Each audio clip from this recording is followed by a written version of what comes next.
ദൈവത്തിൻ്റെ അതിപരിശുദ്ധമായ നാമം വാഴ്ത്തപ്പെടുമാറാകട്ടെ. എൻ്റെ എല്ലാ പ്രിയ സഹോദരങ്ങൾക്കും സ്നേഹവന്ദനം. ഇന്ന് രാവിലെ ലക്സംബർഗിൽ നിന്ന് യാത്ര തിരിച്ച് ഏകദേശം 4-5 മണിക്കൂർ യാത്രയുണ്ടായിരുന്നു. ജർമ്മൻ ബോർഡർ താണ്ടി സ്വിറ്റ്സർലൻഡിലെത്തിയിരിക്കുകയാണ്. സ്വിറ്റ്സർലൻഡിൻ്റെ ഒരു പട്ടണത്തിലാണ് ഞാനിപ്പോൾ നിൽക്കുന്നത്. ഇനി 2 ദിവസം സ്വിറ്റ്സർലൻഡിൽ തന്നെ ഞാൻ താമസിക്കും. 2 ദിവസം കഴിഞ്ഞ് വീണ്ടും ജർമ്മനിയിലേക്ക് പോകും. ജർമ്മനിയിൽ നിന്ന് നേരെ അവിടെ ഒരു ദിവസം സ്റ്റേ ചെയ്തിട്ട് പിന്നെ അവിടെ നിന്ന് ഇറ്റലിയിലേക്ക് പോകും. പിന്നെ റോം, വത്തിക്കാൻ, സൊൽവാനിയ, ഓസ്ട്രിയ ആൻഡ് സ്വീഡൻ ഈ പ്രദേശങ്ങൾ കൂടി താണ്ടിയാണ് തിരിച്ചു വരുന്നത്. ഇന്ന് ഉച്ച കഴിഞ്ഞ സമയത്ത് ഇവിടെ എത്തി. ഇവിടുത്തെ പട്ടണത്തിൽ 1-2 മണിക്കൂർ ചുറ്റി പ്രാർത്ഥിച്ചതിന് ശേഷം ടൂറിസ്റ്റ് പ്ലേസായ ഒരു സ്ഥലത്ത് വന്നിരിക്കുകയാണ്. ഇവിടെ ഒത്തിരി ജനം ഇനിയിപ്പോൾ ഈവൻ്റ് ആയതുകൊണ്ട് ഈ വീക്കെൻഡ് ആയതുകൊണ്ട് ഒത്തിരി പേര് ഇവിടെ കടന്നു വരും. അപ്പോൾ ഇവിടെ നിന്ന് പ്രാർത്ഥിക്കാമെന്ന് വിചാരിച്ച് അങ്ങനെ ഞാൻ സാധനങ്ങളെല്ലാം വെച്ചിട്ട് ഇവിടെ പ്രാർത്ഥിക്കാൻ വന്നിരിക്കുക. ഒരു വെള്ളച്ചാട്ടമാണ്, നയാഗ്ര വെള്ളച്ചാട്ടം പോലത്തൊരു വെള്ളച്ചാട്ടമാണ്. സ്വിറ്റ്സർലൻഡിൻ്റെ ഹൃദയഭാഗത്ത് തന്നെയാണ് വെള്ളച്ചാട്ടം. Bye, thank you very much. 2 യുവാക്കൾ അവർ കൈയൊക്കെ കാണിച്ച് പോവുകയാണ്. ഈ സ്ഥലങ്ങൾക്ക് വേണ്ടി പ്രത്യേകിച്ച് നിങ്ങൾ ഓരോരുത്തരും പ്രാർത്ഥിക്കണം. ദൈവരാജ്യത്തിൻ്റെ ഒരു ശക്തി ഈ ദേശങ്ങൾ വെളിപ്പെടണം. ഒത്തിരി യുവതിയുവാക്കൾ യേശുവിനെ അറിയേണ്ടതായിട്ടുണ്ട്. അതുകൊണ്ട് ഓരോരുത്തരും നിങ്ങൾ വളരെ ശക്തമായിട്ടും പ്രാർത്ഥിക്കേണ്ടത് അത്യാവശ്യമാണ്. കാരണം സ്വിറ്റ്സർലൻഡിൻ്റെ മൊത്തം ജനതയെ ഓർത്ത് നിങ്ങൾ പ്രാർത്ഥിക്കണം. അകത്തുപെട്ട രാജ്യമാണെങ്കിലും സ്വിറ്റ്സർലൻഡിന് പ്രത്യേകമായ ചില നിയമങ്ങളുണ്ട്. ആ നിയമങ്ങളെല്ലാം പാലിച്ചാണ് അവർ പോകുന്നത്. ഇവിടെ ഒത്തിരി കാത്തലിക് ചർച്ചുകളുണ്ട്. അവിടെയൊക്കെ ജനം ആരാധനയ്ക്ക് വരുന്നുണ്ട്. ഞാൻ പോയ സ്ഥലത്തൊരു ചർച്ച ഉണ്ടായിരുന്നു. ഉച്ചയ്ക്ക് ആ ചർച്ച് കണ്ടു. അതിനകത്ത് ജനം വന്നിരുന്ന് ആരാധിക്കുന്നുണ്ട്. പക്ഷേ കാത്തലിക് സിസ്റ്റത്തിലാണ് ആരാധിക്കുന്നത്. പക്ഷേ ഒരു ഉണർവ് ഈ ദേശത്ത് വരേണ്ടതിന് വേണ്ടി പ്രാർത്ഥിക്കണം. എൻ്റെ സഹോദരങ്ങൾ ഓരോരുത്തരും ഒരു ഉണർവിന് വേണ്ടി ഓരോ രാജ്യവും ആഗ്രഹിക്കുന്നുണ്ട്. ഈ ലോകത്തിലെ സകല ജനവും യേശുവിനെ സ്വന്തം രക്ഷിതാവായി സ്വീകരിക്കണം. അവർ യേശുവിനെ സ്വന്തം രക്ഷിതാവായി സ്വീകരിച്ച് നമ്മെപ്പോലെ തന്നെ യേശുവിൻ്റെ മടങ്ങി വരവിൽ എടുക്കപ്പെടണം എന്നുള്ള ആഗ്രഹത്തിൽ കൊണ്ട് ഓരോരുത്തരും കണ്ട പല രാജ്യങ്ങളിലുള്ളവരും ഇവിടെ കടന്നു വരുന്നുണ്ട്.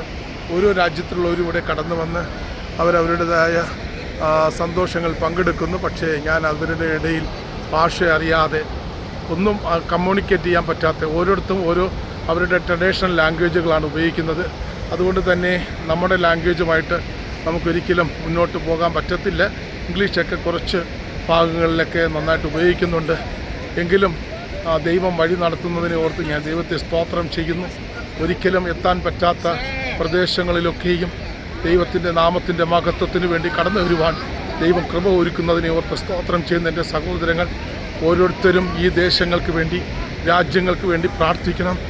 ഓരോരുത്തരുടെയും വിലയേറിയ പ്രാർത്ഥന ആവശ്യപ്പെടുന്നു. ഓരോരുത്തരുടെയും പ്രാർത്ഥന സ്വിറ്റ്സർലൻഡിന് വേണ്ടി പ്രത്യേകിച്ച് പ്രാർത്ഥിക്കണം. ഇതിൻ്റെ തൊട്ടടുത്ത് കിടക്കുന്ന ജർമ്മനിക്ക് വേണ്ടി പ്രാർത്ഥിക്കണം. അതുപോലെ തന്നെ ഓസ്ട്രിയയ്ക്ക് വേണ്ടി പ്രാർത്ഥിക്കണം. സ്വീഡന് വേണ്ടി പ്രാർത്ഥിക്കണം. അതുപോലെ സൊൽവാനിയയ്ക്ക് വേണ്ടി പ്രാർത്ഥിക്കണം. അതുപോലെ ഇറ്റലിക്ക് വേണ്ടി പ്രാർത്ഥിക്കണം. വത്തിക്കാൻ സിറ്റിക്ക് വേണ്ടി പ്രാർത്ഥിക്കണം. റോമിന് വേണ്ടി പ്രാർത്ഥിക്കണം. അതുപോലെ ബെൽജിയം, ലക്സംബർഗ്, നെതർലാൻഡ്സ്, അങ്ങനെ ഒത്തിരി രാജ്യങ്ങൾ, യൂറോപ്യൻ യൂണിയനിലെ 27 രാജ്യങ്ങൾക്കകത്ത് താമസിക്കുന്ന ജനം ഈ യൂറോപ്യൻ കൺട്രി യേശുവിനെ സ്വന്തം രക്ഷിതാവായി സ്വീകരിക്കണം.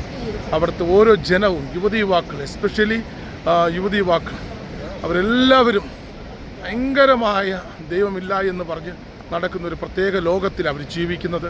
അതുകൊണ്ട് എൻ്റെ ഈ ദേശങ്ങൾക്ക് വേണ്ടി പ്രത്യേകിച്ച് പ്രാർത്ഥിക്കണം. ദൈവത്തിൻ്റെ നാമത്തിൻ്റെ മഹത്വത്തിനായിട്ട് ഈ ജനം അനുഗ്രഹിക്കപ്പെടണമെന്ന് ഞാൻ ആത്മാർത്ഥമായി പ്രാർത്ഥിക്കുന്നു. അതുകൊണ്ട് സ്വിറ്റ്സർലൻഡിന് വേണ്ടി പ്രത്യേകിച്ച് പ്രാർത്ഥിക്കുക.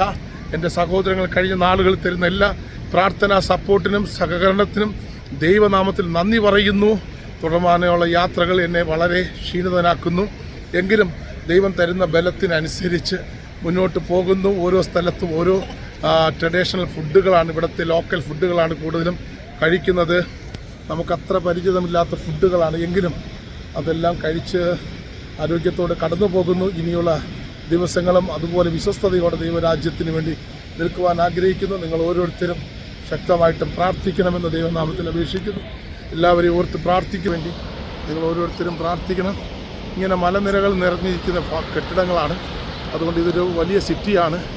ഈ സിറ്റികൾ ഒത്തിരി ജനങ്ങൾ തിങ്ങിപ്പാർക്കുന്നുണ്ട്. ഗവൺമെൻറ് എംപ്ലോയീസ് ഇങ്ങനെ ഓരോരുത്തരും വന്ന് അവധികാലങ്ങളൊക്കെ, വീക്കെൻഡുകളൊക്കെ ആഘോഷിച്ച് കടന്നു പോകുന്ന സ്ഥലമാണ്.